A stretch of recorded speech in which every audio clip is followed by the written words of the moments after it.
gonna call a meeting to order. We're gonna get started here. If you could please stand for the pledge.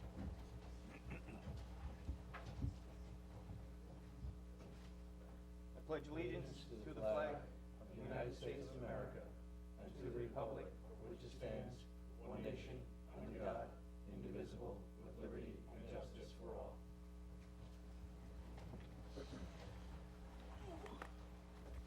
Okay, welcome to the November 7th, 2019 Town of Riverhead Planning Board meeting.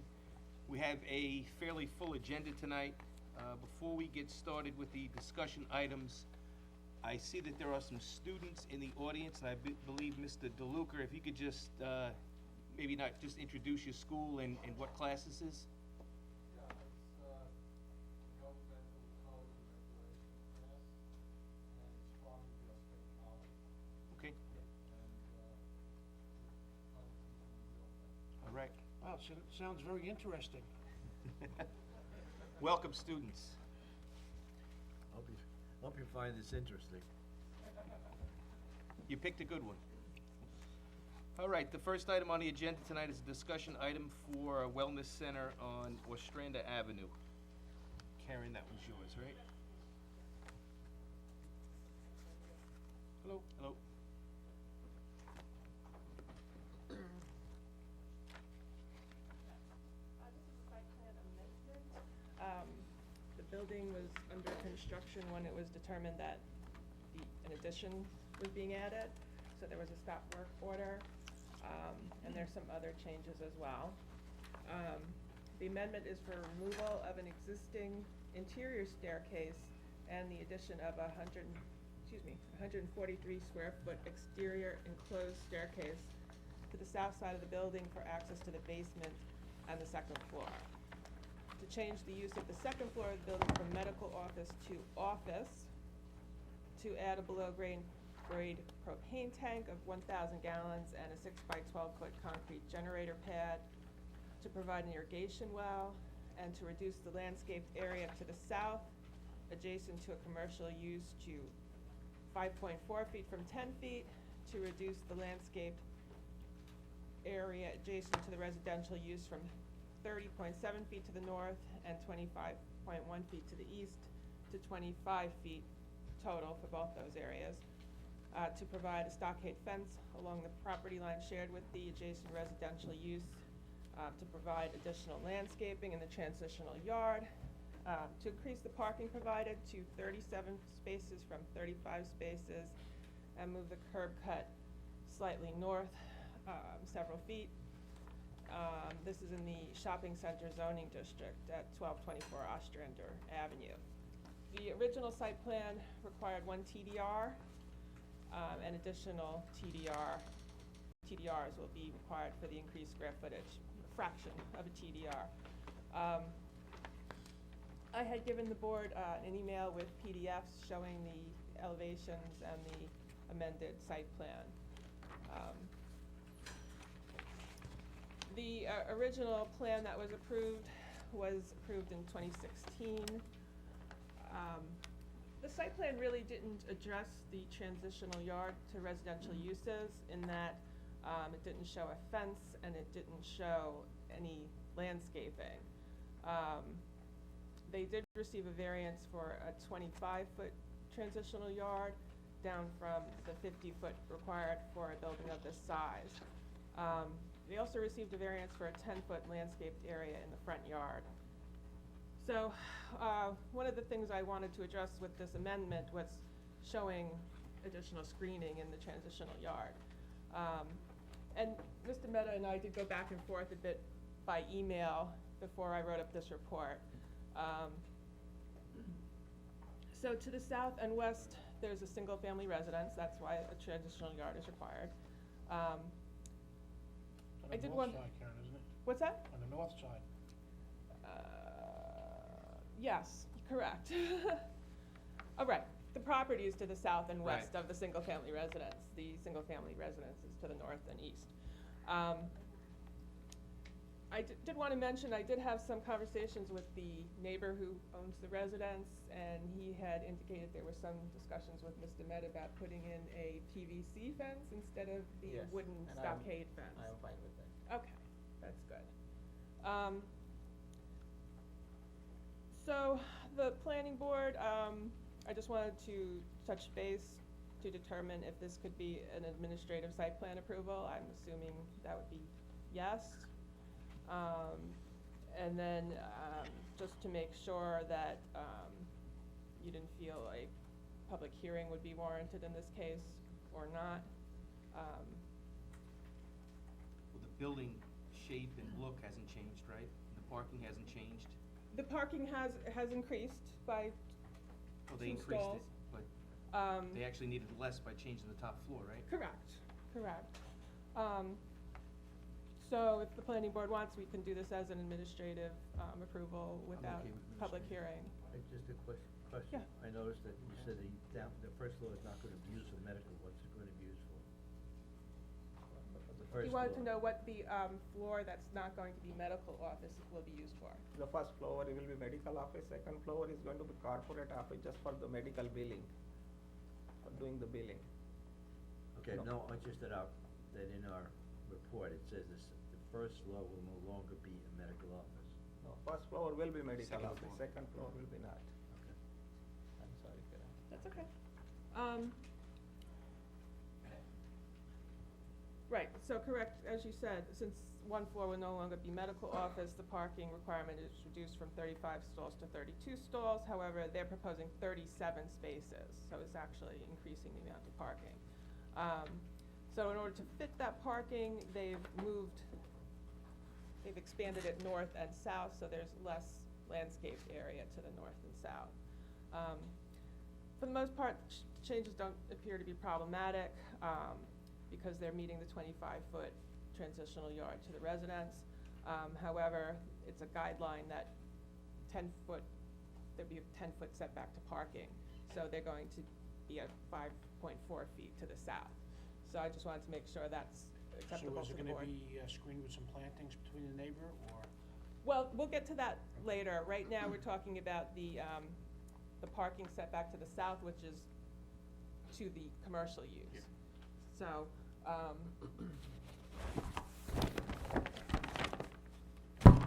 sorry, just wanted to flip to the landscaping plan.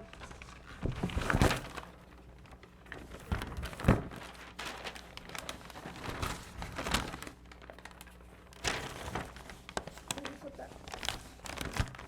They are showing some existing trees to the south. I don't know if that is actually there, Raj? Yes, 4 or 5 on this side of this. No, here.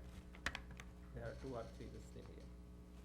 So there's maybe a few trees to the south, but if the board wants to put landscaping in there, you can let me know, but it's to a commercial use. Now, I'm more concerned about the, between the residents and the business. Okay.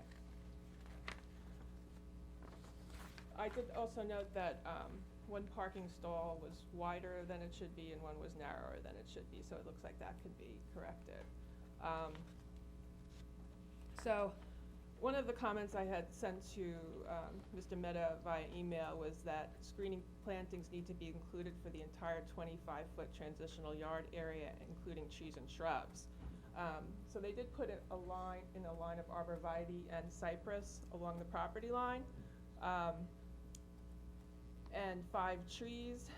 But other than that, they put in 4 mulched beds with mondo grass, 2-foot containers. So that's really small, and it's a 20-foot wide bed, long bed, 12-foot wide. So that seemed insufficient. So I'm recommending additional taller plantings, 6 foot tall, and additional shrubs at least 5 gallons in size. So if that's okay with the board, Mr. Mehta can Yes, show that. I'm fine with that. Okay. Also, the trees were listed as 6 to 8 feet tall. We don't know the caliper, that's really the more important measurement, so I'm directing him to make sure the red maple is at least 3.5 inches in caliper, and the aristocrat pear is at least 2.5 inches in caliper. Okay. As far as TDRs, my calculations indicate they need .0953 TDRs. Mr. Ehlers has been in contact with Mr. Meadows' lawyer, and it's been determined that they will, redeem land .1 TDR for the addition. But they've already redeemed some already. Correct, for the original building, but now they're making it larger, so, they'll have to do that. Suffolk County Department of Health, their sanitary calculations indicate they won't need as many Pine Barrens credits, but they've already redeemed, .63 of a Pine Barrens credit, so this plan won't allow them to recover any Pine Barrens credits. It's just in your pocket.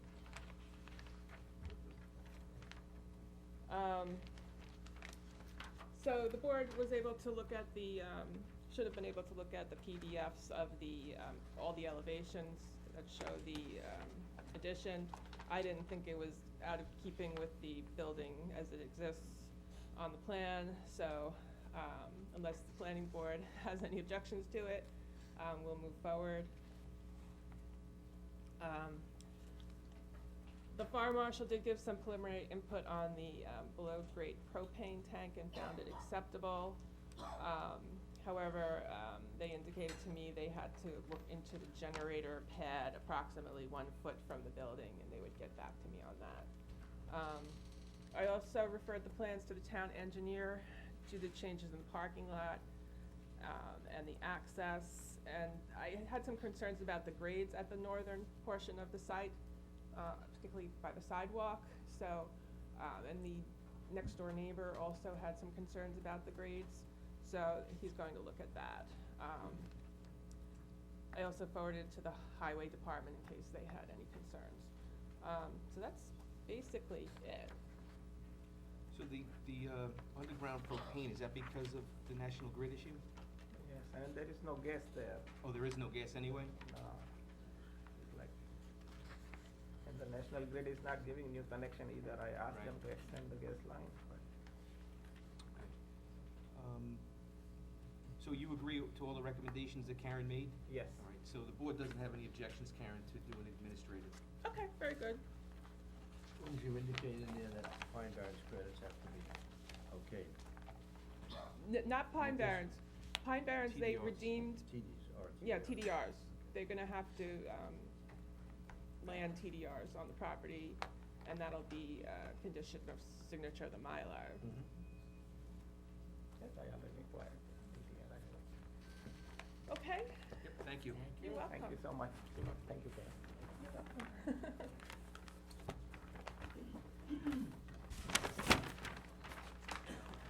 Karen, I think the Riverhead Retail Partners they're here? Is he? Yeah, he's it. Okay, number 2 on the agenda is Riverhead Retail Partners. It's for the 7-Eleven on West Main Street.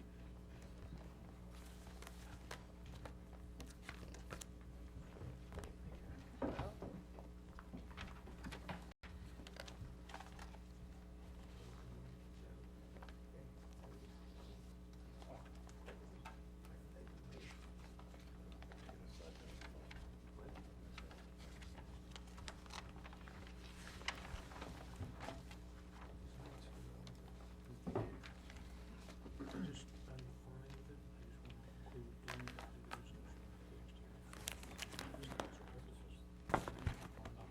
Is Keith here? He said he was coming later. Oh, Keith isn't here yet. Oh, he's not here. He's not here. Are there So- issues? There's several things I wanted to go through about the potential resolution and to touch base with the board on certain items.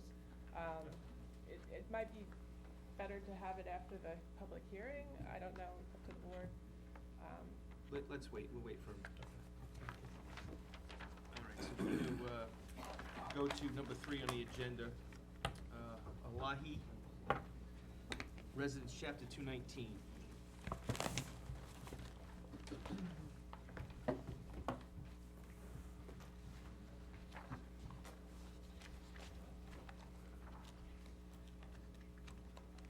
Okay, John.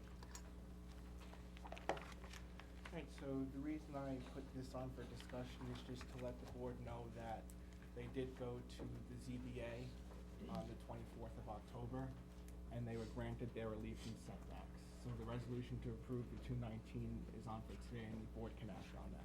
Okay. You want to do a site visit there? Yes, I did a site visit. Okay.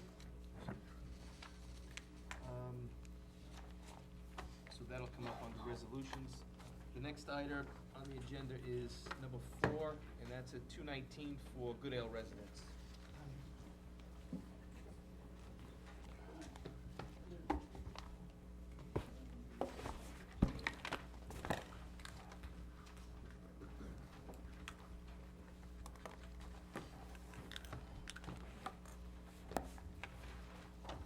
Okay.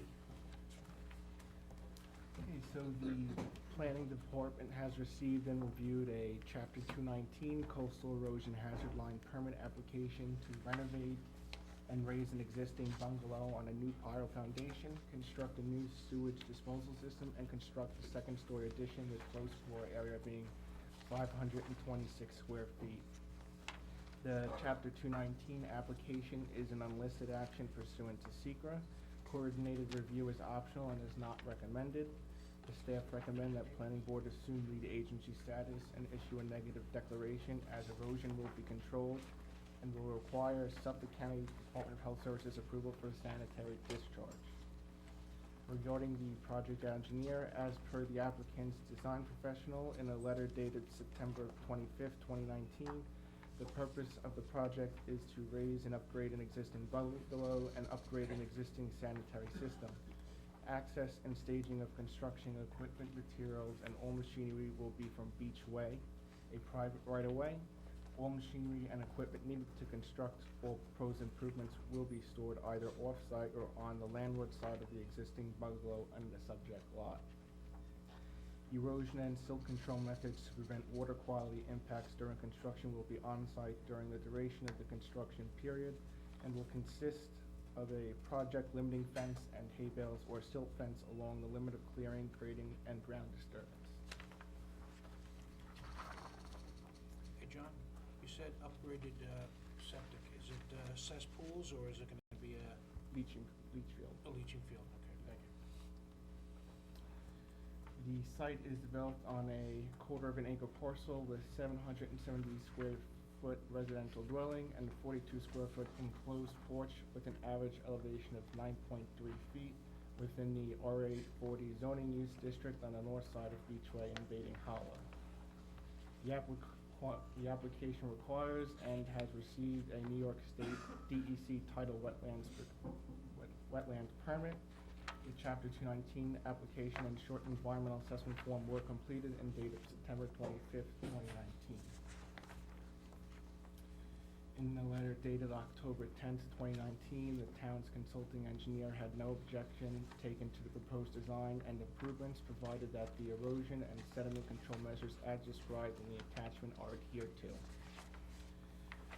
Staff recommends the planning board assume lead agency status under SECRA, declare the action as unlisted, and further recommend the issuance of a negative declaration and grant administrative approval with the following conditions. Prior to the commencement of construction, the applicant shall schedule an appointment with the town of Riverhead's environmental planner to conduct a site inspection and verify the installation of erosion control measures. The application of the contractor shall comply with all erosion and sediment control measures as described in the attached letter submitted by the applicant last dated September 25th, as recommended by the town's consulting engineer. Prior to the issuance of a building permit, the applicant and contractor shall demonstrate how they will not impede local traffic traveling on Beachway during the construction period. And should the contractor need to utilize Edwards Avenue for the storage or staging of construction material and equipment, the contractor must enter into a hold harmless and identification agreement with the town and have written permission from the town highway superintendent. The contractor shall remediate and repair any damage to Beachway caused by the staging, construction equipment, and storage of construction material. And the applicant shall not commence any construction after an activity until after the summer season, which is between May 15th through September 15th has ended. The The applicant shall not commence any construction activity between April 1st and August 31st in order to avoid an incidental take of an endangered species as regulated by the NYDEC. Any access to the beach within these states will require an incidental take permit from the New York DEC. Serviced by Riverhead Water District? I have to check. Yes.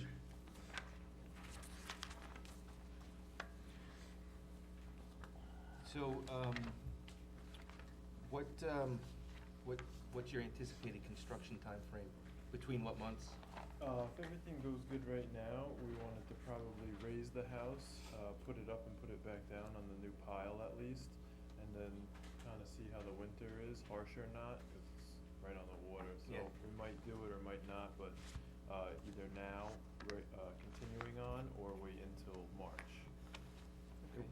We'll be able to, I'm hoping that the deal with the take of the invasive species, if we're done with construction, obviously that won't be an issue, cause we'll just be inside the house, so that's what we gotta get done by.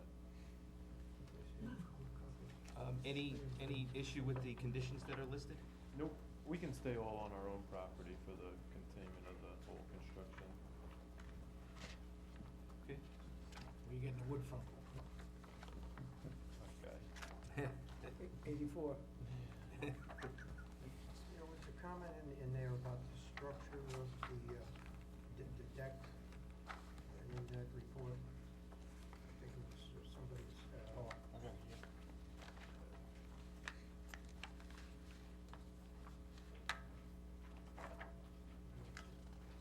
it's a picture. I didn't bring the copy. You made it.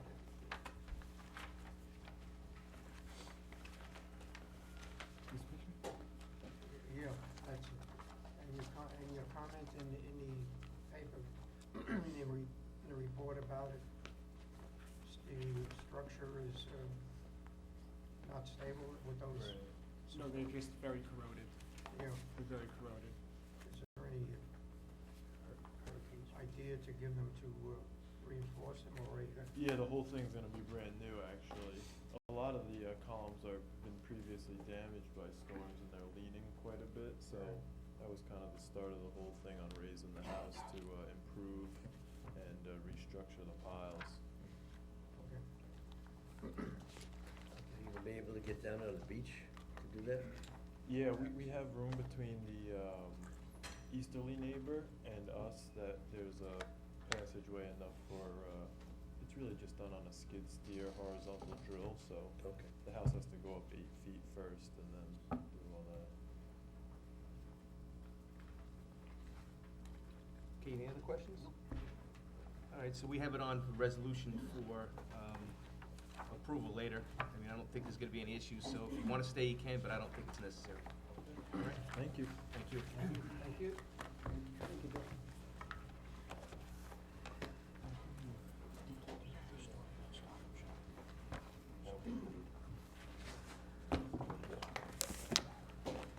Okay, next item, number 5 on the agenda, 406 Osborne Avenue.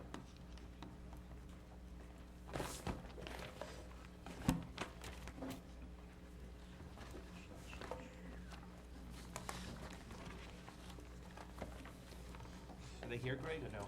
No, this was, unfortunately, Mr. Kramer had a prior engagement, he wasn't able to make it. But this will be really quick, I just wanted to follow up. This resolution, this application had been hanging around for preliminary approval from, I believe, the September 19th meeting. So I just wanted to bring the board up to speed, explain there was some miscommunication between the architect and the project expediter. So I did receive the latest revision of the plans, and to clarify the sizes of the apartments are now, they're all one bedroom. They range in square footage from 506 square feet to 688 square feet. Again, there was just some miscommunication, so I've amended the resolution to reflect the most accurate up-to-date plans. Dates are all correct, and the square footage of the apartments is all correct. And it's just noted that the size wouldn't change the parking requirements, so they're still within the parking requirements. The parking stalls are all 10 by 20. They did receive the variance for being unable to provide 2 of the required parking stalls, and that's where we're at. Okay, so we have a resolution tonight for I that. appreciate your patience on my concern. Not a It's problem. still there because we're under 600 square feet, so Right. it's not gonna get my vote. Right, I understand. Thanks, Greg. Okay, item 6 on the agenda, John Kajowski and Sons for a minor 2-lot subdivision. Again, the applicant was unable to make it for this one as well, but this was an application that the planning board had reviewed back at the end of 2018. It was to subdivide an existing 120-acre farm parcel located on Manor Lane, which is owned by John P. Kajowski and Sons Incorporated. The intent of the subdivision is to create a 64-acre lot and a 56-acre lot. Development rights have been sold on the entirety of the parcel. The intention is just for Mr. Kajowski to distribute one portion of land to his son and retain the other portion in the John Kajowski farming name. You said development rights? Development rights Both. have been sold on this parcel. There's no development potential. It's not gonna be a major subdivision. They're just basically splitting the lot in half. When this was last before the planning board, there were some issues that I had raised in my staff report regarding the location of LIPA high-tension power lines, which bisected the property in an east to west orientation. Those were not shown on the original subdivision map. The map has since been updated to indicate the location of those power lines, as well as the recorded 50-foot right-of-way easement for LIPA to access those lines. There were still some minor issues with the title report, which I believe can be hammered out with the applicant in the interim. But at this point, the main issue of the power lines was addressed by the applicant. So I've prepared a resolution to schedule this for a public hearing for the first meeting in December. So, question, Greg, on Yes. the development rights were sold on the whole parcel, right? And now they're splitting it. Correct. The conditions for the development rights, normally there are conditions that go along with that, covenants, like they're allowed to put a farm stand or maybe one house. So how is that gonna be, how's that gonna occur now or be restricted if you're splitting it in half? So the development rights were sold, Suffolk County purchased the development rights. I did refer to the Suffolk County Planning Commission to expect to get some feedback through Suffolk County with regards to that. At this point, I've only received a letter of local determination. I can reach out to the county to clarify how we can address that. It always comes up later, and I just wanna make sure everybody has the same understanding when it goes forward. Usually they're allowed one. Right. Right. One So dwelling, now if they they're can have allowed two. one house, which lot is it gonna go to? If it's a farm stand or greenhouses or whatever it's listed, we should just clearly identify which lot it's going with. All right, I'll reach out to the applicant's attorney in the interim. It's just may- public, maybe we'll get an answer by the public hearing. Yeah, I mean, I think that's something we can address, possibly have him back at the next work Yeah. session. All right.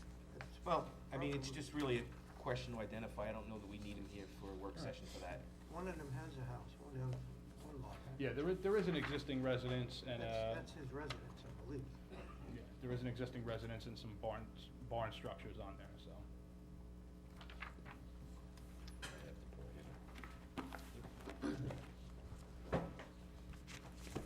Okay. Actually, if I, this was my error, I intended to put the Villas at Roanoke on for a quick discussion. Okay. It wasn't on the agenda, but the applicant is here with his design professionals, so we can have, if we can just do a quick discussion. Villas at follow- Roanoke, okay. Correct.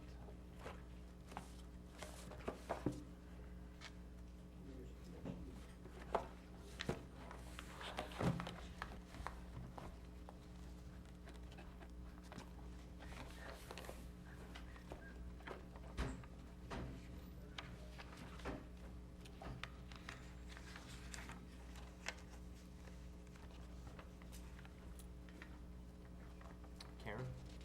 No, is that the attorney? Okay. Just a quick discussion.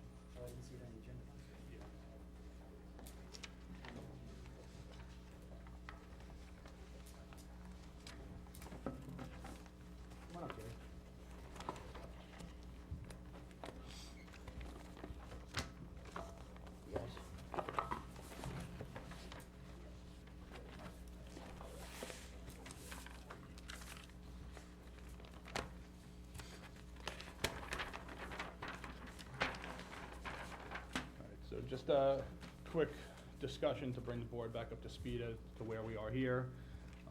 We are dealing with a yield map which proposes to apply transfer of development rights.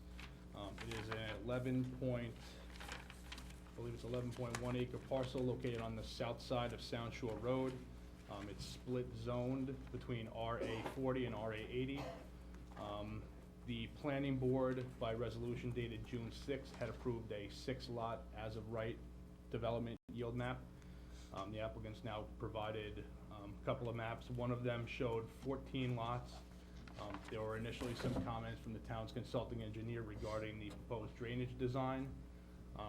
What we have here and what we have a resolution on to approve now is a yield map which shows 13 buildable lots, with 1 lot being reserved for a recharge basin for stormwater management. I think there were some issues with whether you wanted to go for the 14 or the 13. You know, we've gotten comments from Vinnie, and I think it's, you know, the applicant, if they want the case, to try to make the 14 lot. Yeah. We want to stick with the 13, Vinnie recommended 13. We thought that would go a little smoother and expedite things, so we'd like to just go with 13. Okay, yeah, there was a question on The the resolution. calculations the other way, but you came back, Doug, and said that you wanted to stay with it when you left the last meeting, right? Right. Okay, so that's what's on for tonight. Correct. Yep. Approving the 13 lot. Good. We do have a question about the resolution, if that's all right, regarding the TDRs required to do a 12-lot sketch. Well, so the way the resolution's worded, the 6-lot is the as-of-right development. In order to get 13, it's predicated upon buying and redeeming 7 transfer development rights. Right. And then the workforce housing?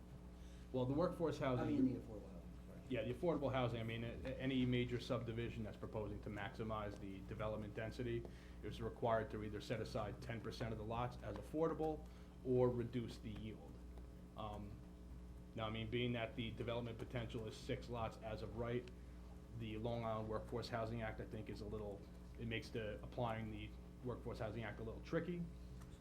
But I spoke with Planning Council this afternoon, and if they're proposing the 13, they would need to either set aside the affordable or reduce it from 13 to 12, but they would still need to buy that 7th TDR. Why? Maybe we could defer to. That's unfortunately the way it reads.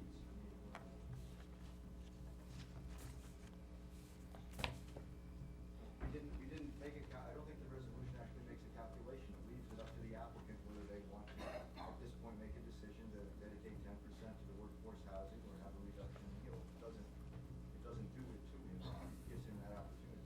Yeah, I believe it's worded something to the effect that the applicant must elect to either provide, you know, indicate that 10% will be set aside for affordable, or reduce the yield to 12. Is this a preliminary or? But we are reducing the yield, but we still have to buy the additional TDR as if we're gonna do 13. You're asking me to buy 7 TDRs for 12 lots. If I decide to elect to go with 12. But the maximum as of right, and that's where the Workforce Housing Act gets tricky, because the Workforce Housing Act doesn't really refer to increasing density or transfer of development rights that we have in our town code. So I mean, the as of right development potential is 6 lots. You're increasing the density through the purchase of TDRs. Anything above that 6 would require you to either comply with the Workforce Housing Act or reduce the yield. Okay. Even, there's no provision in the code to, what we're trying to do here is preserve this piece of property and give the applicant the highest value he can get. I understand that perfectly. There's no provision when you're doing a TDR to supersede any of those rules? Not that I'm aware of. No? How about going for the 14 and then reduce it down to 13? That is possible. If he can show you the 14, then he's working off 14. If he's working off 13, he's working off 13. Whatever, that's why the yield determination is what sets the parameter. Is this a preliminary or final? We're not even in sketch yet. This is just a yield map to identify the yield. We're not even there. we're before that. I mean, the applicant's attorney unfortunately couldn't be here for the meeting. I don't know if would you prefer them to table the resolution until the next meeting, until your attorney can review the resolution and maybe comment on it? Doesn't necessarily tie you in. You gotta go to the sketch anyway. You gotta go to a sketch resolution anyway. So and if you make a change, you make a change. It's really up to you. I mean, how binding is the resolution? You can't just say another resolution if we decide to do something different, right? Could the board amend the resolution at the next meeting, or is that something that they could do? The board can at any time amend a resolution they believe is inaccurate or a factual matter or incorrect on a legal basis. Well, that's not the case here. The case here is if he wants to change it. Well, he'd have to come and show you that he's entitled to the higher. He's picking a path in the road here. Either he wants to. Exactly. Go back to the drainage issue and address whether he's entitled to the extra lot and the drainage. He can't say, I don't wanna fight the drainage, and that's the lot I gave you over there for workforce housing. That's not the way the workforce housing works.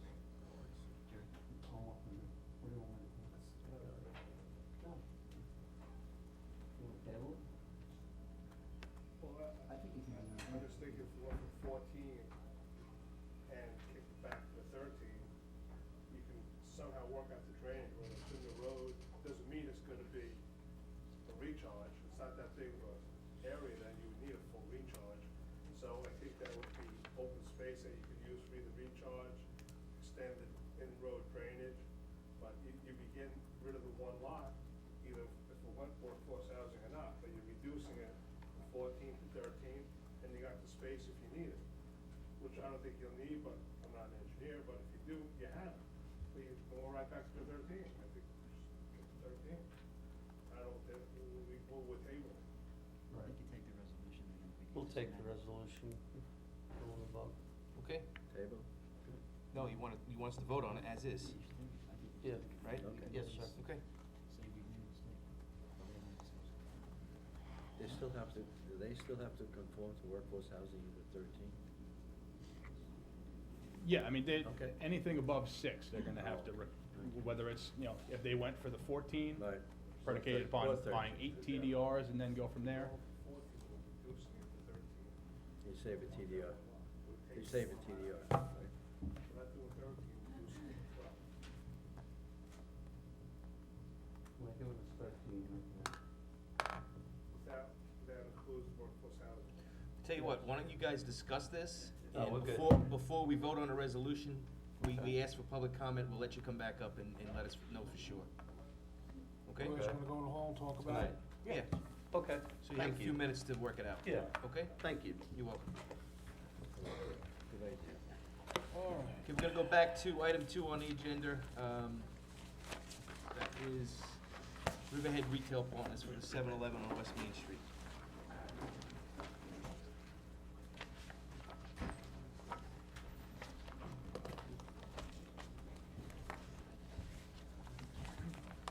Hello, how are you? Of course. Yeah?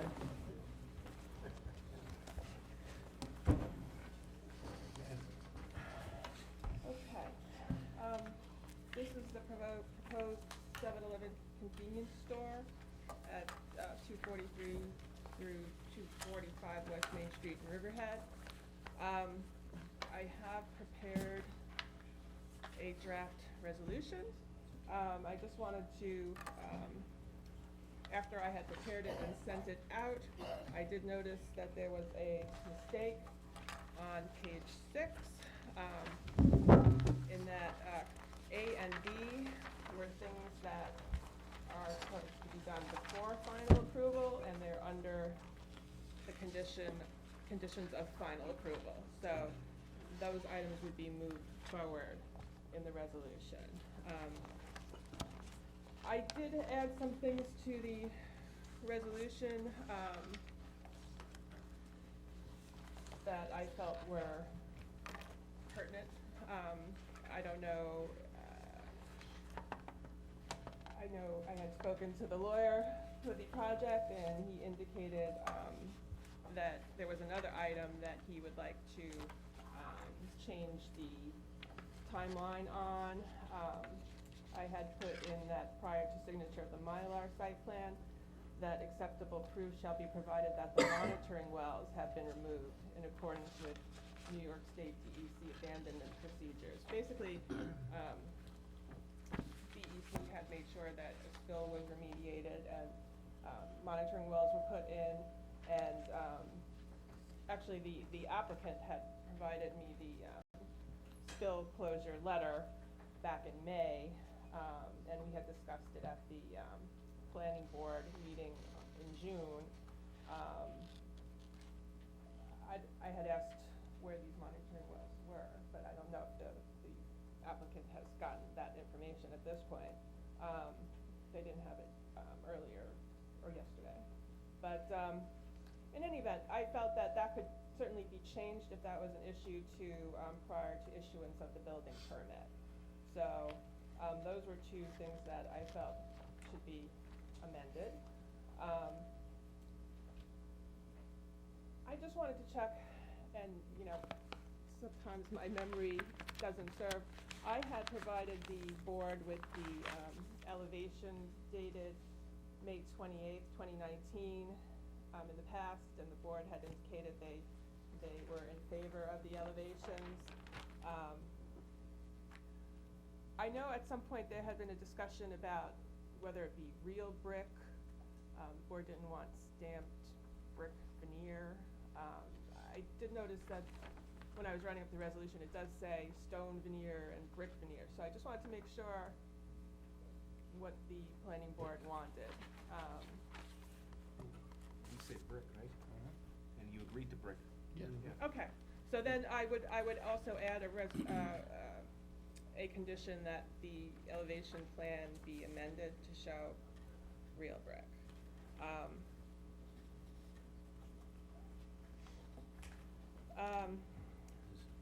This is only preliminary.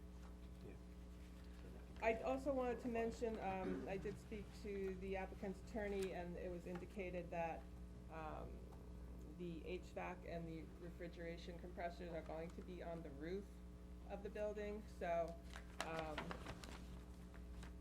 the plan does indicate, the resolution does indicate that the site plan shall show the location of the HVAC and the compressor unit to the satisfaction of the planning board. I did add some conditions to beef up the landscaping. They had a lot of Pennsylvania sedge, and I requested that they replace that with beach plum, that all the perennials be increased in size to 3 gallons, that they include a landscaping bed around the freestanding sign. Also, I believe it was Joe had indicated a preference for smart controllers for the irrigation system, so it indicates that there'll be a rain system and a smart controller. And some of these things are fairly mundane, but there were some issues with the lighting, which I included conditions regarding that as well, unless the applicant has any objections to any of this. I won't go through them all, but I did indicate that the lighting on the building should match the gooseneck lighting shown on the elevations instead of the more modern lighting that was shown on the lighting plan. Also, if they're gonna do a freestanding sign, that it should be gooseneck lighting. As far as the parking lot lighting, I didn't think there'd be an objection to having the more modern lighting, because that kind of blends in. Also, I had indicated that the strip lighting be replaced with something more in keeping with the historic district, because I don't know if the board is familiar with like the P.C. Richards up on 58, or the Howell House, not Howell House, Preston House, that kind of strip lighting. I didn't think that was something the board wanted, so I included that that would be replaced.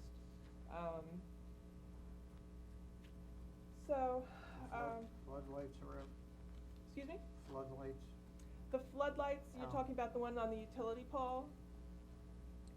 16-foot high utility pole.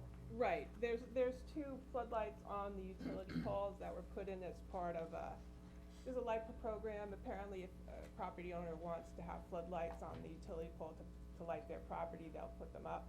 But those need to be replaced, or excuse me, removed.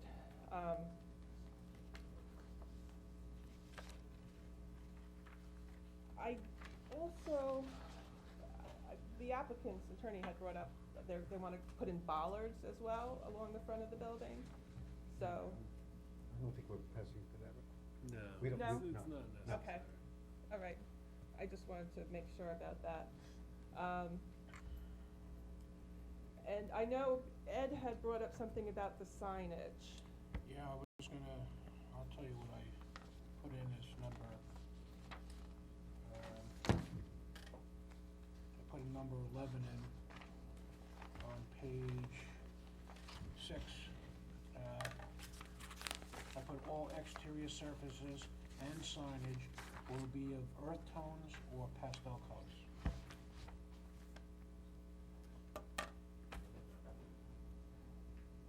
Sounds like a music law, the earth tones. What do you, I'm not understanding what you mean, I apologize. Pastels or earth tones, no, you know, I don't think you wanna see the bright Yeah. traditional 7-Eleven colors sticking out on Main Street.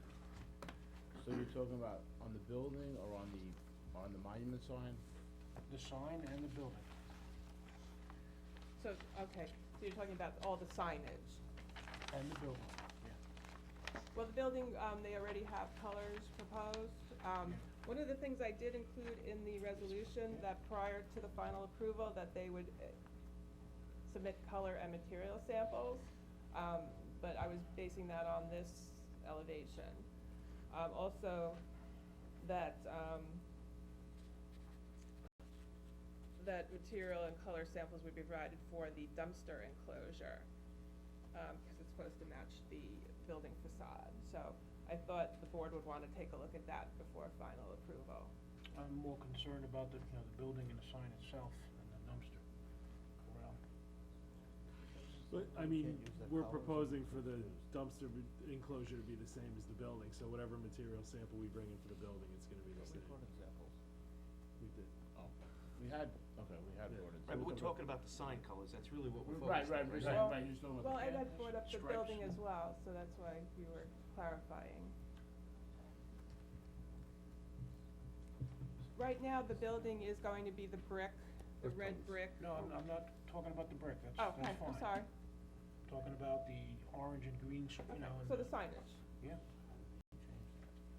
We had discussed this earlier, I had let Keith know about, that after one of the planning board meetings, there was discussion of having pastel signage. And I just had indicated that you should be prepared for possibly. Yeah, we did talk about it. that. As opposed to the colors that are shown on the elevation. Yes, We're talking about the front of the building as well as That's the sign, monument sign.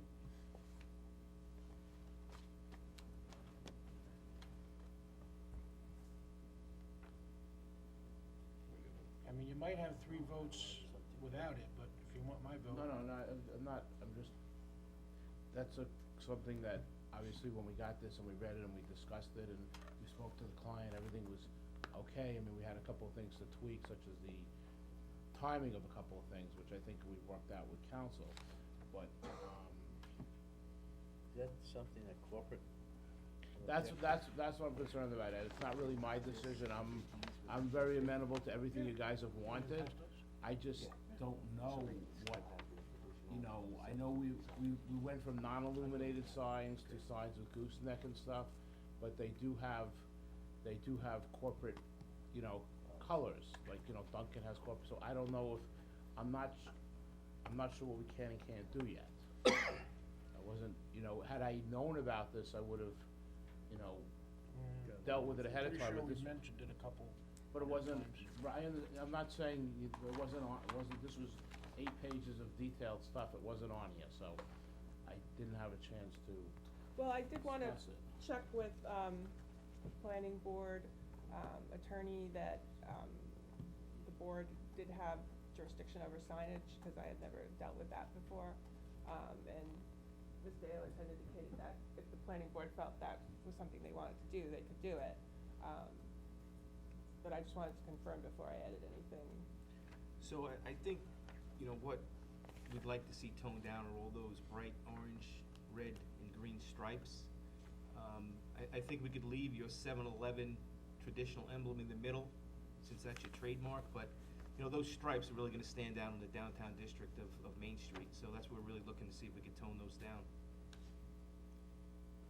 I will, as I've always said, I'm amenable to trying to make this as nice as I can and make you guys happy, and I can, you know, discuss it with them. I just, like I said, I wish I had a chance to discuss it with them yesterday and try to, you know, just, but I don't wanna, you know, this has been, you know, I'd like to, you know, keep moving things forward. Would be a preliminary resolution.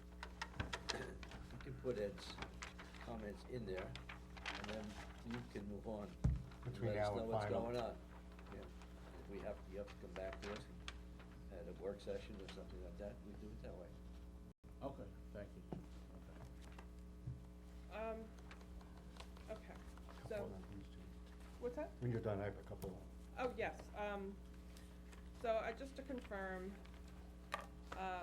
we're going to move the items 3A and B to before final approval.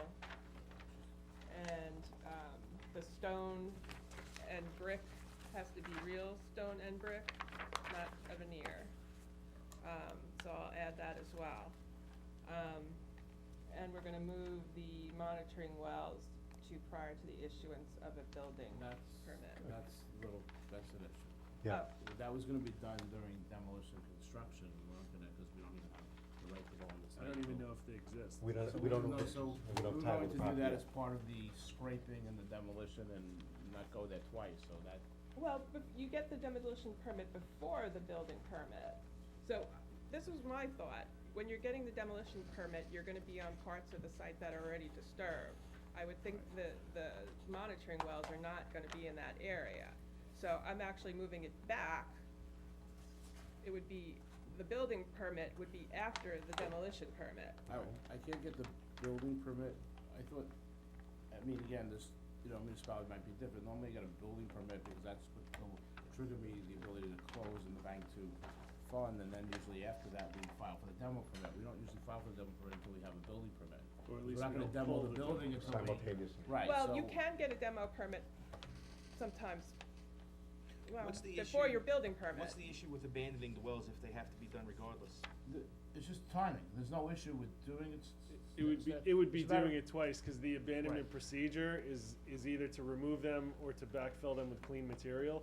But depending on where they are, more than likely, we're gonna be digging them up and removing them anyway when we're doing our site work. So, to backfill to comply and/or excavate to remove, and then we're gonna go back in. Do you know how deep they are? Right, but by the time you get, Groundwater's only about 12 feet deep, not even, so 15 feet at most. It's more of a, you know, it's a timing issue, because like I said, in order to, like, trigger the closing and the funding, we need a building permit, and then, once we get the building permit, we usually, you know, then trigger the demo permit, because we have a certain, I guess, time from the Department of Health, cause of, you know, vermin and stuff like Dick, that, we have a quick. Could we condition it, before CO is issued? Mm-hmm. Yeah, Yeah, that would be for no, those. that'll be done way before that, yes.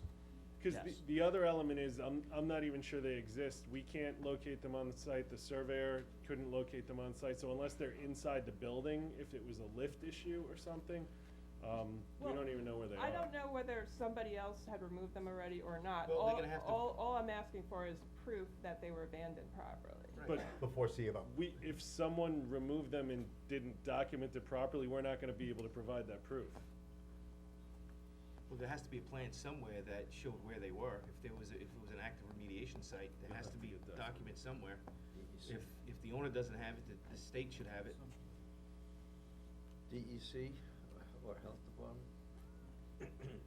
If it was an active site. So we went someone's got it. Right. from building permit to demo to CO to now you're saying you might not be able to do it at all. No, that's, well, I I didn't say that, I just said that if there are wells there that need to be abandoned, we wanted to do it during the construction process, not prior to the construction, it just didn't make sense. This is we're demoing the building, we're taking away earth, we're, you know, putting in concrete, then we're refilling it. When we have the excavation there, we wanted to do everything at the same time. All right, so you'll have to demonstrate that the DEC is satisfied before a CO is issued. Yes. Fine. May I? Sure. Just, there was one other item, and that is, the resolution requires that the two parcels be merged, which we don't have a problem with that. But since, Irwin hasn't closed yet, Karen has it that prior to the signing of the Mylar, that the parcels would need to be consolidated. I'd like to make that, prior to C of O, or whatever the board, we just need to get title to the property first, before we can consolidate the lots. Why don't we add that to 30 days after your building permit, which is when you were gonna file the covenants? Fine. Yeah, that's fine. Assuming we have title, right. Well, you're not gonna get a building permit without title, that's what you said. No, I'm getting the building permit, then I'm getting title, that's what I said. Right. Once I have issuance of the building permit, you know, then we were getting title to the property, that was the condition, that we get through this process and get an approval so we can build. 60 days. So that's for the merger and the covenants as well? Covenant's gonna be held in escrow by the applicant's attorney, signed and completed with a title report, to be filed within 60 days, if it's acceptable to the board, within 60 days of the date of building permit. That's for the Riverwalk too, right? Yes. It's gonna include the Riverwalk. Yes. And you can do the same thing with the merger. Okay. Okay, that's acceptable, it's just timing issues, it's not we're willing to do it all, just a matter of coordinating it properly. And as far as the signage goes, you wanted that to be, what was the wording again? I'm sorry. Either Pastel. earth tones or pastel. Okay. All right. That was basically, it. Oh, one other item. Eric has indicated to me that he can provide the backdrop to it, that the building square footage is increased by 13 square feet. Due to going to the actual brick, so now that we finalized the architectural elements with the tower element, there's a little bit of an extrusion, the building footprint's slightly bigger, the exterior walls. Doesn't affect parking? It doesn't, I provided a little summary of before and after, anything that would be affected by building square footage or Just about was the board would like. It's 13 square feet, it does not impact, parking, it doesn't impact setbacks, it doesn't impact, any of the criteria involved. it doesn't affect the, The impervious area we're still under also, which was the one we were closest on, yeah. okay. We would increase the square footage of the resolution. Okay, so that, well, I don't have a plan showing the new square footage. Vinnie, did you get a copy of that? So what is Vinnie will the- look at it before we vote on the resolution. If he has anything, he'll bring it to our attention. So the new building is 3,075. instead of 3,062. Right. Correct.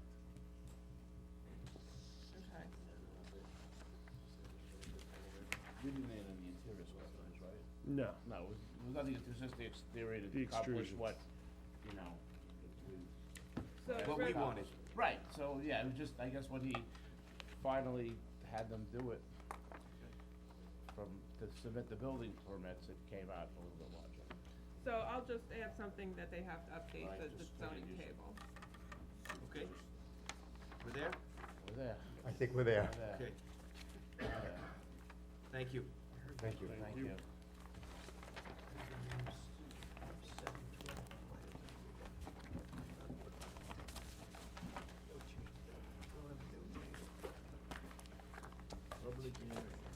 Okay, we're up to the public hearings on the agenda. The first one, public hearing is Kaywood minor subdivision. Are they here? If you can come up to the podium, please, and state your name. We have proof of posting, Carissa? Okay.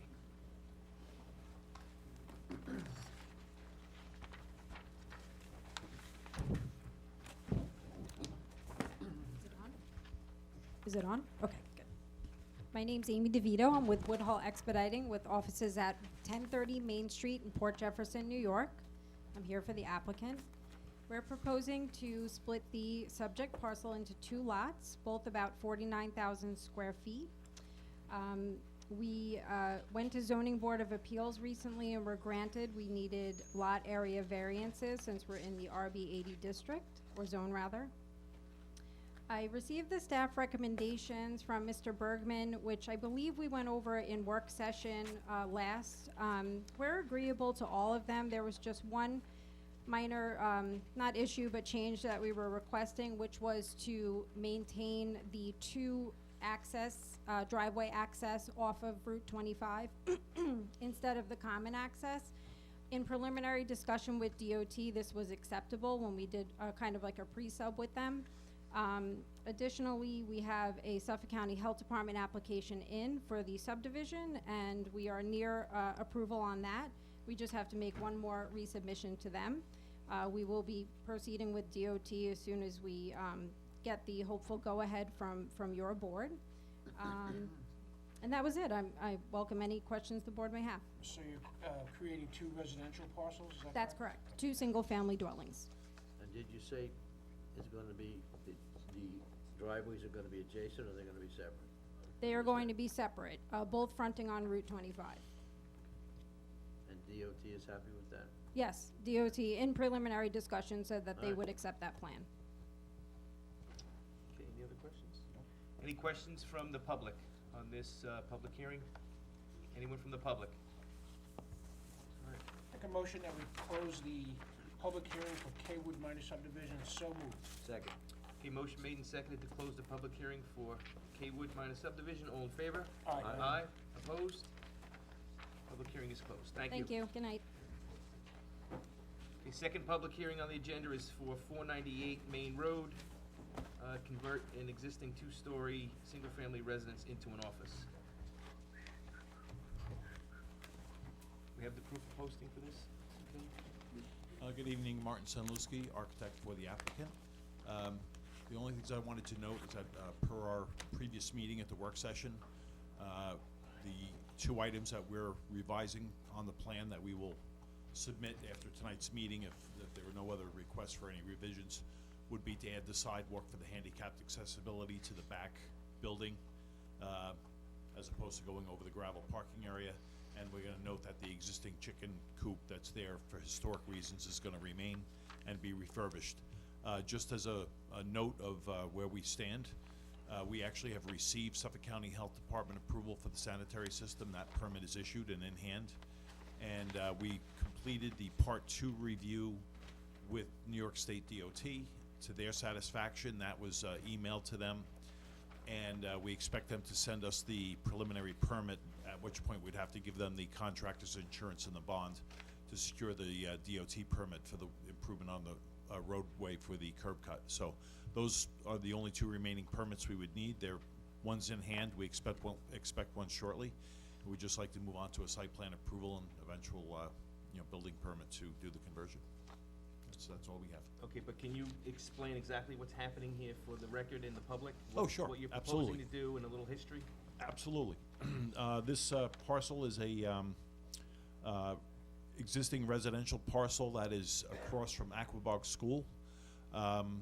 Just across from Aquabog School and the lot line where it intersects with the Little Lucharitos, pretty much right across the street.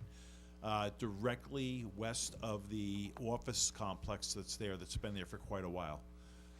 The residence is a historic residence. My clients have purchased it. They renovated it as a residence. They brought it back to its character, did a really outstanding job on it, and have preserved it. My client is an attorney who has an office in New York City but lives out on the North Fork, and wants to open a satellite office at that location. So the residence, which is a small, historic residence, will be the professional office, and there is a little carriage house in the back that will be converted into a small boutique. So we figure that, the mix is not a lot of traffic with that. You have the office, a small boutique like an antique shop or something like that. Overall, we, preserve the character of the property. There's plenty of room for the little bit of parking that we need, and we're gonna, do all the improvements for the site plan as required to convert it to the office use. You won't really see much of a change in terms of physically, because it's really a house. There's a handicap ramp in the back of it, so there's no change or any ramps in the front that are gonna be installed. It'll just maintain the character of the area and be converted to a small professional office.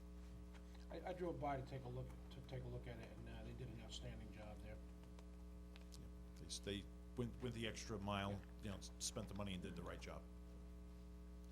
Okay, any questions from the board? Nope. Anyone from the public have any questions or comments on this application, public hearing? Anyone from the public? Okay. I make a motion. Close the public hearing on 498 Main Road. Second the motion? Okay, motion made and seconded to close the public hearing for 498 Main Road. All in favor? Aye. Aye. Opposed? Public hearing is closed. Number 3 on the agenda is Tara Development, three-lot minor subdivision, Ellen Street in Riverhead.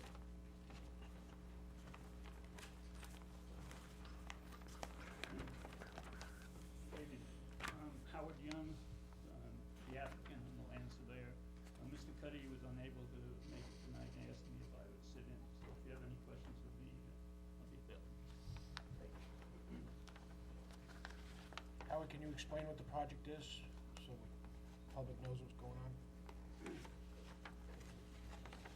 Yes, this parcel was a parcel shown on the former subdivision of Tall Oaks Estates as being dedicated to the Riverhead Water District for a future well site. And the Water District decided that it wasn't needed at this time and have sold it back to the applicant. We propose to abandon it, the subdivision of Tall Oaks, abandon the parcel on Tall Oaks and do this minor subdivision. So we had a question about the parcel across the street. How did that get resolved? I did speak with the applicant. I did speak with the highway superintendent. There was no desire from the highway superintendent to take ownership of that. So in order for both lots to meet the dimensional requirements for the RB 40 zoning district, that small triangular parcel would need to be kind of not merged, but it would be needed to be sold in conjunction with lot 2. We're gonna recommend that they covenant that property, that it'll never be developed, no clearing, et cetera. Okay. The last instructions I got was to remove that piece from the subdivision. Well, the map says to be conveyed to the town of Riverhead. Yeah, I mean, that's gonna be, if we go to approvals, they're gonna have to make some changes to the map, but yeah, that's gonna have to be kind of tied with lot 2 in order for lot 2 to meet the 40,000 square foot dimensional requirement. That keeps them out of the need for any variance. I have a map, maybe I've got the wrong, that's last dated October 28th, and I guess it was the health department that asked us to remove it. If I may, I think the confusion has to do with it's 2 buildable lots, and that, it's not an intent that fractional piece of property be a lot in the sense of the developable parcel. Right. So the health department's probably asking if you remove, so no one can later on go and say, gee, this is a map on an approved subdivision. So it is there because the radius of the non-pollution zone cut across the street and hit that piece of property. The easy method would be for it to remain in town ownership. That was why the request was made of the highway superintendent. If that's not going to work, we'll have a covenant on it, and we've just got to work with the assessors to see if we can suffix the tax payment for that parcel into the parcel that it's appended to. So it doesn't go for tax sale, non-payment of the tax on that piece, and then the Suffolk County sells it, I think the reason that Mr. Cuddy asked it to be shown on here is I thought that we had to go to the Board of Appeals because the lots are not, or one of the lots is not 40,000 square feet, but if you added that to it, it was 40,000. And by the way, the parcel south of this vacant piece on the west side of Elm Street is owned by the town of Riverhead, not by the highway department. The strip of land that goes all the way through the subdivisions and out to Douglas Path is owned by the town, it's not part of the highway. Okay, any questions from the public on this application? Just come up to the podium and state your name, please. You do too?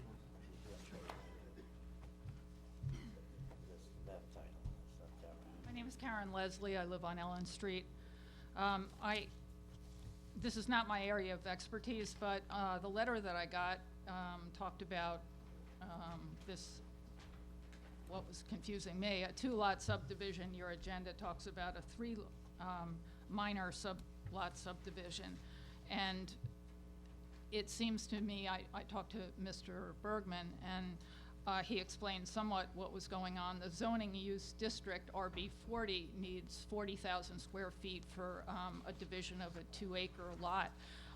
But what was given to me, the short environmental assessment form, is somewhat confusing and conclusory, and I had some questions about this. First of all, it talks about an original plan. One of my questions is there any covenant or restrictions preventing this? Because if you have an original plan, there must be a reason we're here. And when all else fails, since I'm not an expert in zoning, just commonsensically, we're here. Is there anything to prevent the subdivision to 2 acres? And one of my questions was that third piece of property across the street is not contiguous. So it seems like larding on to make the 40,000 square feet for the board to approve these 2 acres. And that was one of my questions, but also what is the original plan? Not that I'm a history buff, but it seems that there was a plan that we're here and they are asking the board to make a change in. And so does this, in fact, I don't have a copy of the original plan, so it would be nice to know that. What I had was a scenic easement. I have restrictions and covenants that have a lot of numbers on them, but these are just, in commonsensical terms, my questions. Does this depart from the original plan? Are there any covenants or restrictions preventing this? Is this, in question 3A of the short environmental assessment form, it talks about total acreage, project site and contiguous properties. This is not contiguous to make the 2 acres. And total acreage to be physically disturbed, it talks about 0.9. I have no idea what that is. Then it talks about the question 6 on this short environmental assessment form. Is the proposed action consistent with predominant character of the existing built or natural landscape? I would think not, because right now the house that's on there looks like it fits in, and just if you look at it in terms of not knowing anything about the history of the original plan, chopping down all the trees and plunking down another trailed-in house does not seem like it fits in this neighborhood. So I tend to doubt it's a subjective definition of, because then every member of the board is going to not know what the standard is. But these are questions that I feel are not answered, and at the beginning here, it seems like some of the questions are still not answered by the people making the application, namely that third piece of property, because there's 3-lot minor subdivision on the agenda and 2-lot on Charles Cuddy's letter to me and to another neighbor here. So if any of these questions can be answered. Also, I was given a zoning and land development residence B40. The minimum widths this departs from on the map that I was given, the width is 125 and the minimum width here is 150. So it seems like what we're doing is putting round pegs in square holes. Just looking at this, it's just a kind of a mess from my standpoint. But again, this is not my, my area of expertise, but nothing seems to make sense. It does depart, in my opinion, from the rest of the neighborhood, though. So the original plan was the subdivision map that was filed, correct? And that, that parcel was dedicated to the Riverhead Water District as a potential future well site. I believe they did a test well there and determined, they did 2 test wells there and determined that it wasn't a suitable site, so they wanted to sell it off, and that's what happened here. That's why there was a departure from the original plan. And that's typical, I've seen that before, when the parcel's dedicated and they find out later that they don't need it or don't want it because the water quality doesn't agree. But as far as a contiguous property, could you explain that, Greg? Does it still meet the criteria for the subdivision? Well, yeah, Ms. Leslie had mentioned one of the dimensional regulations. The town code dimensional regulation states that the minimum lot width is 150 feet. It does not state the minimum lot width at street frontage. So the zoning officer had interpreted the lot that would be created, lot 2. Actually, both lots are about 125 foot wide, and they're 300 feet deep. That doesn't answer his question, though, which was the contiguous, the portion across the street. The 150 has nothing to do with the third parcel across the street from 1 and 2. So in reviewing this application, it had been determined that in order for them to meet the dimensional regulations, because of the sort of unique history of this subdivision, because that was required, as you stated, for an exclusion zone for the Riverhead well site, it kind of puts us in a situation where the only real way to address that parcel was to tie it to lot 2. The town highway department was not gonna take ownership of it. So it just seemed like the proper thing to do is to tie that to the tax bill for lot 2. But it's not contiguous. I mean, you can't make the 2 separate acres. I mean, that's what the short environmental assessment form talks about, question 3.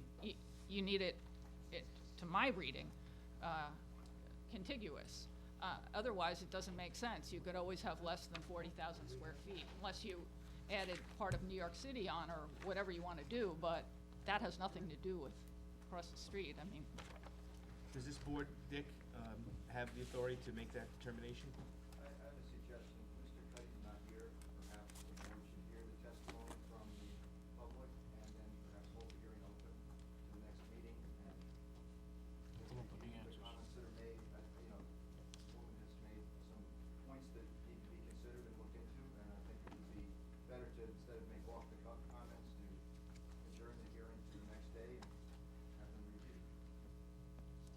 But she should be encouraged to make all her comments so we know Sure. what we should do. well, I think that I did the short environmental assessment form. It would be helpful on some of this for the public that is not versed in zoning and whatnot, to know even how to pose a question to either, I mean, there's some of us that leave when it's dark and come back when it's dark. They don't see signs on trees. They're not even, they don't even get, such as me, mail except for once a week.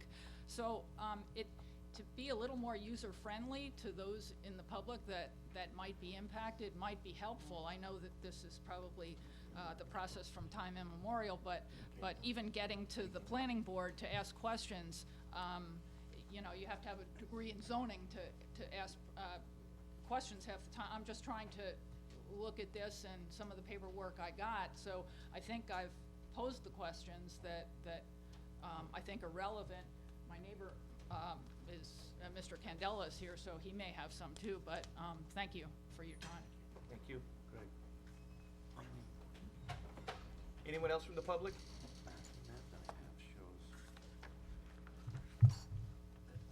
I have an extra copy of the Tall Oak subdivision if the lady would like. We're gonna hold it open, and we're probably gonna have it back at our next meeting, so. You had a question on the title too, right? Okay. I have an old map. This is charged? Yeah.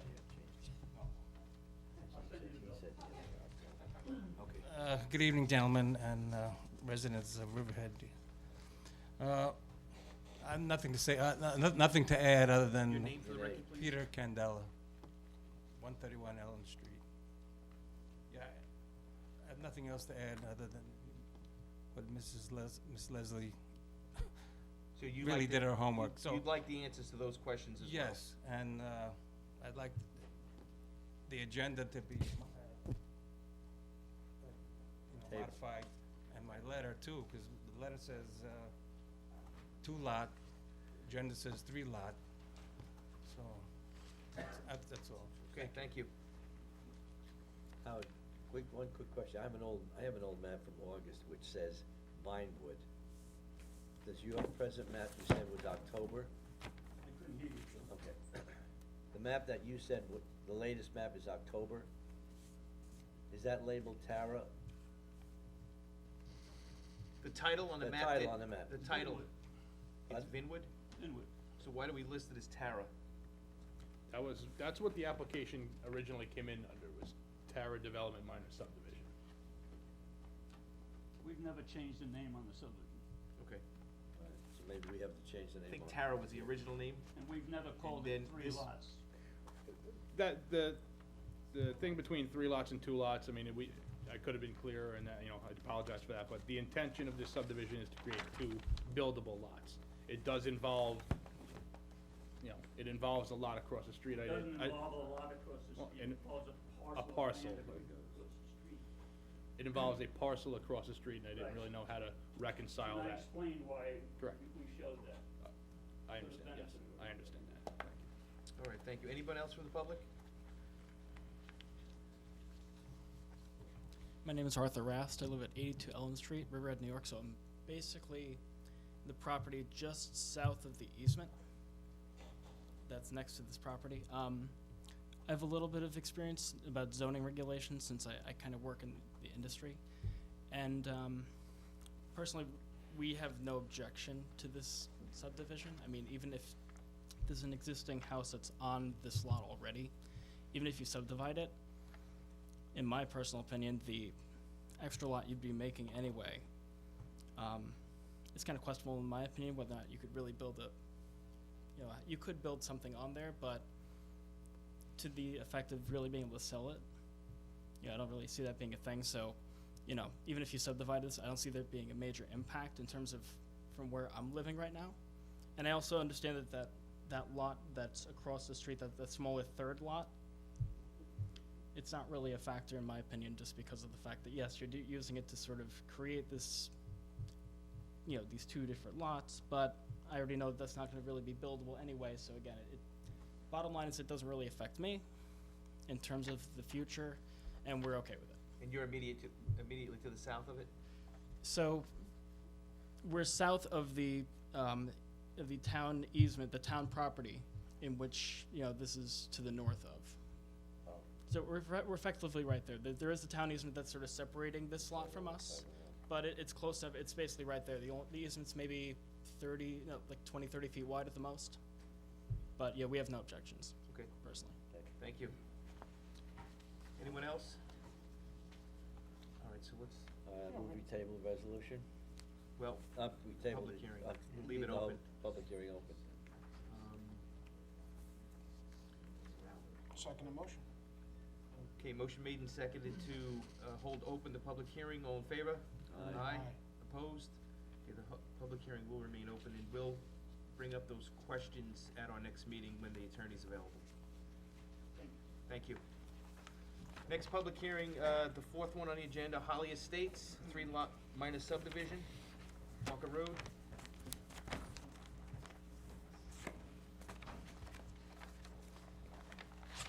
Good evening, gentlemen. Sean, excuse me, Sean Walter, 1938 Wading River Manor Road. I represent the owner, the Sessa family, in the Holly Estate subdivision. This is a as-of-right subdivision of a 26,356 square foot lot into 3 parcels.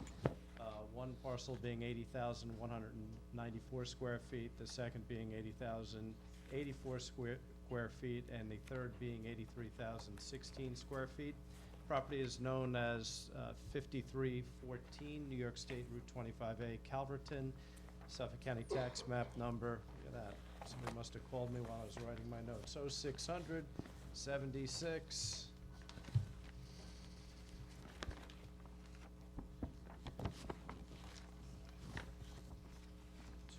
Lot 3.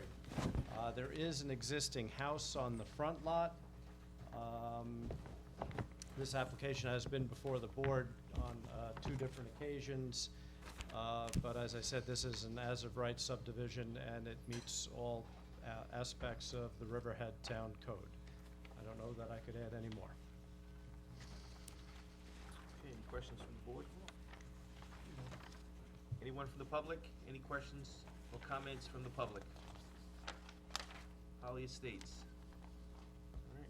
Make a motion that we close the public hearing of Holly Estates, so moved. Motion made and seconded to close the public hearing for Holly Estates. All in favor? Aye. Aye. Opposed? Thank you, gentlemen. Public hearing is closed. You're welcome. Number 5 on the agenda, Riverhead Retail Partners.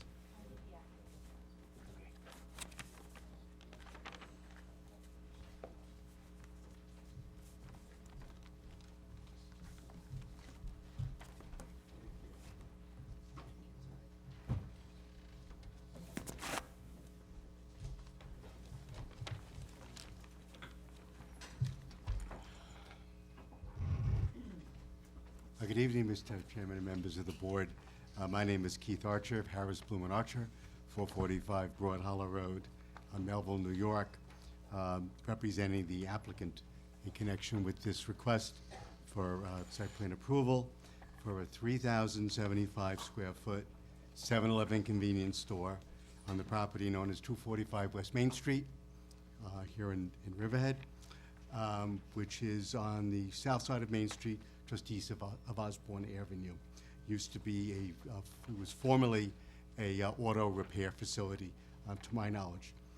Also available, to the extent there are any questions, is Eric Mine from Bowler Engineering, the engineering firm that prepared the plan that we've been reviewing for quite a period of time. So since the filing of the site plan application, the planning board and the applicant have gone through many variations of the site plan and the elevations.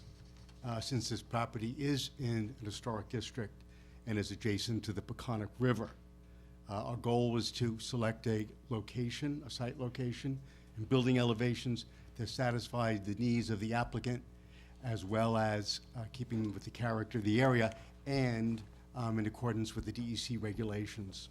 To the extent that we can ask Eric Mine for any questions, we had challenges in locating the building based upon the DEC's jurisdiction under the Wild and Scenic Recreational Rivers Act.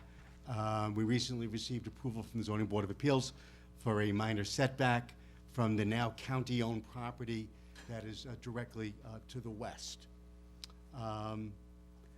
We have received and reviewed a proposed resolution. It's been discussed during our discussion period with both Karen Gluth and with Mr. Ehlers. I think we've probably worked out most of it, and including a methodology for dealing with the covenants and restrictions, since my client is not yet the owner of the property, but I think we have that in hand. And unless the board members have any questions or the public has any questions, I think the board's very aware of the application, fully knowledgeable of it, and to the extent that any members of the public have any questions, we'd be happy to respond to it. If the board wants a fuller explanation, by Mr. Mine, we're happy to do that. But I think we've all seen this application, reviewed it, discussed it. It's been around for about a year, so I think it's gotten a thorough and meaningful review. Thank you. You're welcome. Anyone from the public, comments or questions on this application? Any public comment? Okay. Make a motion that we close the public hearing for Riverhead Retail Partners for 7-Eleven in downtown Riverhead, so moved. Second. Okay, motion made and seconded to close the public hearing for Riverhead Retail Partners 7-Eleven on West Main Street. All in favor? Aye. Aye. Opposed? Public hearing's closed. Thank you. Thank you. Okay, before we get to the resolutions, any public comment on any of the resolutions tonight? Any public comment? We do have the villas at Roanoke. Did you change anything? We want to go as is? As As written, okay. Okay, any, again, public comment on the resolutions? Okay, number one. Discussion. I don't know if you really want to vote on this tonight. I don't know if you have the votes, because I think I heard Joe say that he wasn't voting for it. What are we They still voting got on? 3 others. This is 406 Osborne Avenue, Resolution 89 for the retail and apartments on the corner of Osborne and Roanoke Avenue. I'm sorry, Pulaski Street and Osborne. So, I've noted my objections many times, and again, as I said earlier, I can't agree with the size of the apartments, the small size, so I'm gonna vote no.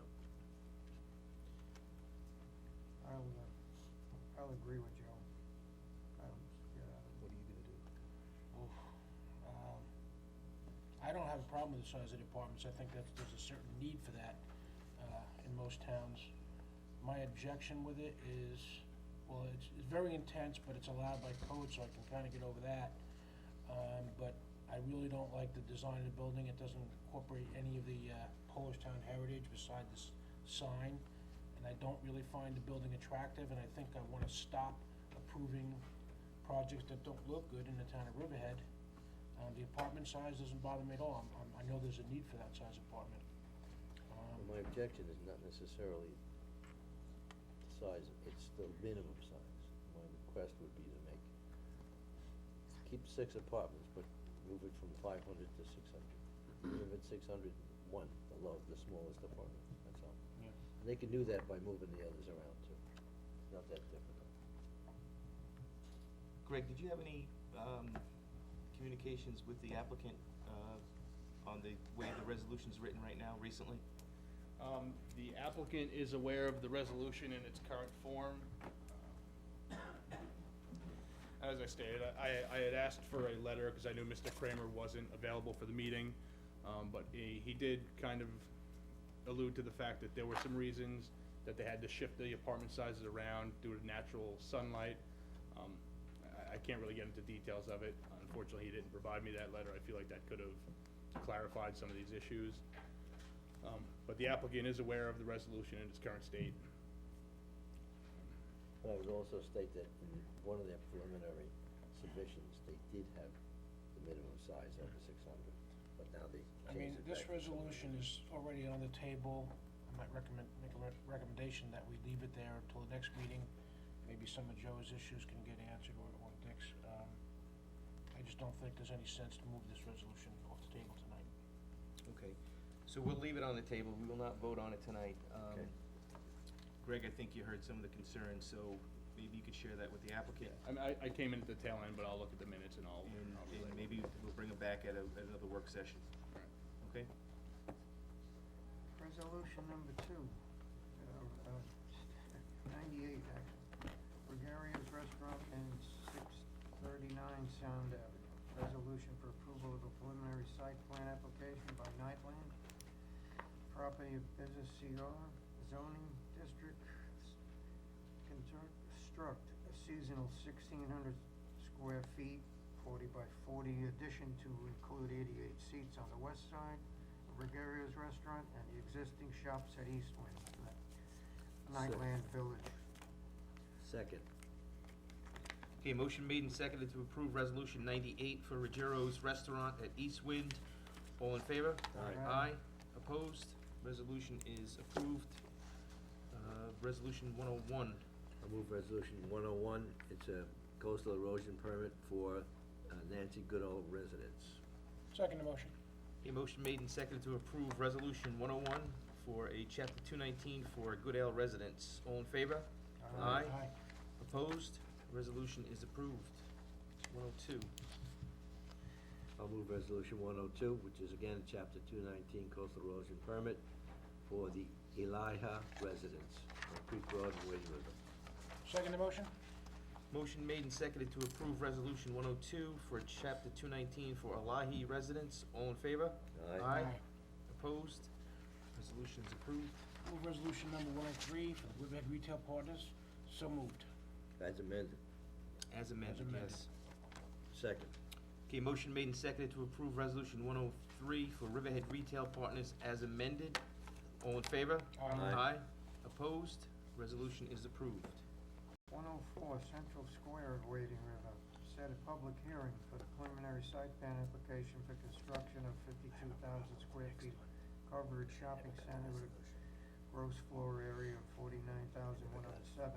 It's located in south side of Port Jefferson, Riverhead Road, New York State 25A. Second the motion?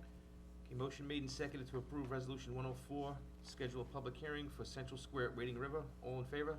Aye. Opposed? Resolution's approved. Okay, before we do this next one, I just have a problem because I did not receive the resolution, so I can't vote on it. Okay. Minor subdivision of, are we gonna take it on the table? No. Did you sent it to us, right, Greg? Yes. What? Never got it. If you vote, on it. 105. Yeah. Minor subdivision of Helen Rosenblum. Resolution to memorialize the historical record and acknowledge the prior subdivision approval of Gary Smith Properties. Helen Rosenblum, which involved a two-lot minor subdivision of 39,000 square foot acre parcel, originally approved by the Riverhead Planning Board in July of 1999, and never finalized through inadvertence. Second the motion? Okay, motion made and seconded to approve Resolution 105, minor subdivision of Helen Rosenblum. All in favor? Aye. Aye. Abstain. Okay, resolution is approved, 3 to 1 abstention. Move resolution 106 for John Kioski and Sons, resolution scheduling a public hearing for two-lot minor subdivision. So moved. Second. Motion made and seconded to approve Resolution 106 for John Kajowski and Sons to schedule a public hearing. All in favor? Aye. Aye. Opposed? Resolution is approved.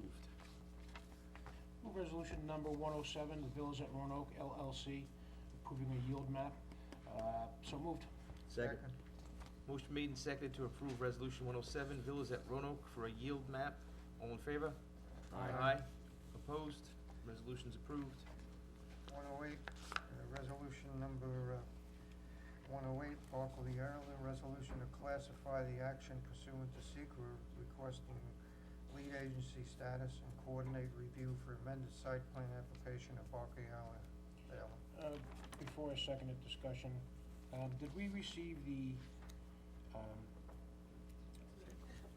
east side easement? Yeah, it was an easement The that we wanted, application right? is now showing the offer of dedication on Cromer Avenue. It is, okay. The plan is, yes. Okay, with that being said, I'll Yeah, second the motion. I had the same question. Okay, motion made and seconded to approve Resolution 108 for Barclay Erler, for amended site plan. All in favor? Aye. Aye. Opposed? Resolution is approved. Actually, take a lawnmower out there, it's a mess, that parcel. They got signs up now, too. I guess he's finally got some tenants. That's the reason. And are there any comments from the public on any matter in front of the planning board? Anyone would like to address the planning board? Okay. I'd like to move the minutes of, Oh, did you, if you could come up and just state your name, please. Sorry.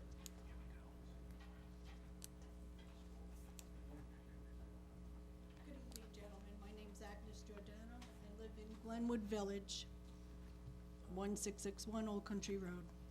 I live behind Stop and Shop, and I know it wasn't brought up this evening. It was started, the wall, which was approved. My concern is the power cell that they're building. Has anybody on the board heard of any of the other towns that have stopped the building of this power?